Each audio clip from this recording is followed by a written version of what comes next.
Yadda muke ta ba da shawara akan yadda za ku rabu da timbi, da yawa kuna ta turo wasiƙu da tambayoyi yadda za ku rabu da timbi. To yau muna ta ƙoƙari muna nuna muku yadda za ku rabu da timbi cikin kwanciyar hankali. Amma rabuwa da timbi, training kaɗai ba zai sa a rabu da timbi ba, sai an gyara abinci. Training kaɗai ba zai rabu da timbi ba, sai an gyara abinci. Musamman masu cin abinci su cika cikin su tab akwai matsala. Dole sai an saisaita abinci, an raba ciki kashi uku: abinci, abin sha, sannan abin iska. A yi ƙoƙari a daina cin abinci da daddare ana kwantawa. Yana ɗaya daga cikin abin da yake haifan mana da timbi. Idan aka gyara wannan, aka yi training, ba sai an sha magani ba. Da yawa mutane suna ta ƙoƙari in ƙiba ta yi musu yawa su ce za su sha magani domin su rame. Shan magani yana da muhimmanci, to amma akwai tashi matsalolin daga ƙarshe. Amma training in dai za a yi shi yadda ya kamata, za a rabu da timbi cikin kwanciyar hankali. Musamman wanda suke bibiyan mu, in Allah ya yarda, in dai za ku bi wannan tashar, za ta yi ƙoƙari ta taimaka muku yadda za ku rabu da timbi a ɗakin ku ba tare da kun fita wajen motsa jiki ba. Yanzu ku biyo mu. Kamar yadda na faɗa, na ce za mu ɗora. Akwai wanda za a ga cewa in za su yi wanka, timbin ya sauko wajen malafa uku, ma'ana kashi uku. A wanke nan, a wanke a nan. To in Allah ya yarda, in dai za a yi wannan training ɗin, wannan waje zai saɓe sosai. Amma duk da haka muna ba da shawara a ringa yawaita tafiya a ƙasa. A daina hawa abin hawa, a daidaita sau, keke napep, mota, babura, gwara ma keke ya fi muhimmanci akan waɗannan abubuwan.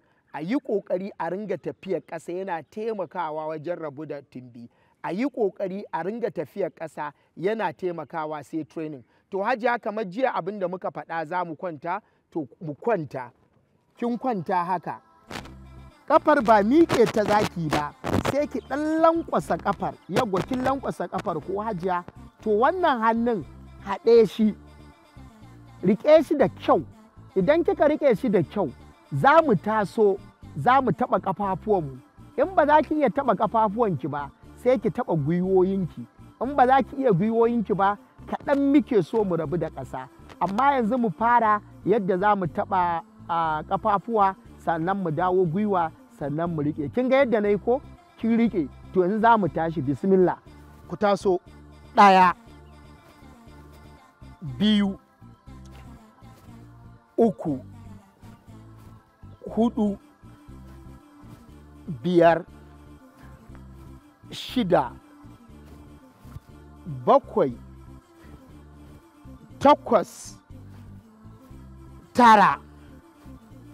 10, sai mu huta. To na biyu, hajiya, iya gwiwa za mu taɓa. Iya gwiwa ki hannunki, tunda hannunki ba zai kai can ba, ƙiba ta yi yawa. An ci nama, an ci menene ya yi yawa. To riƙe hannun. To za mu fara, iya cinyanmu za mu taɓa. Bismillah. 1, 2, 3, 4, 5, 6, 7, 8, 9, 10, sai mu huta. To hajiya, idan ba za ki iya ba, ga yadda za a yi. Sai ki sa yaro a gida ko mai gidanki ya riƙe ki. To mu kwanta. Kin ga inda kika kwanta? To shi mai gida idan ya zo, ko ya riƙe nan ƙafar, ko ya riƙe miki nan wajen, sai ya taso hannunki ya ringa taɓa kafaɗinsa. To za mu fara. To taso hajiya, taso hannunka ya taɓa kafaɗata. Kin ga ɗaya ko? Yawwa hajiya. 2, 3, 4, 5, 6, 7, 8, 9, 10. To za mu juya ɗaya ɓarin hajiya. To hajiya, ki kula da yadda zan riƙe ki, mai gidan sai ya riƙe ki. Hajiya, ki kula, mai gidan zai danne, ko ki sa wani yaro ya danne ƙafar, ya danne nan. Yanzu hannunsa zai ringa tasowa yana taɓa kafaɗata. To mu je hajiya. 1, 2, 3, 4, 5, 6, 7 8 9 10. Masha Allah hajiya huta. To yanzu hajiya iya gwiwa za a taɓa kawai mu je.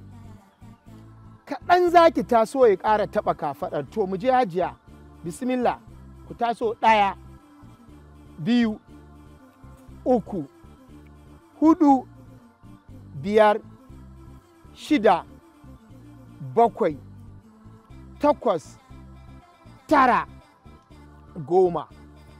Masha Allah. Yau hajiya kin ga wannan ko? To hajiya za mu ƙara.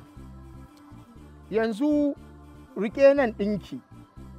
Kin rike? To za mu tafi ƙasa za mu ɗago.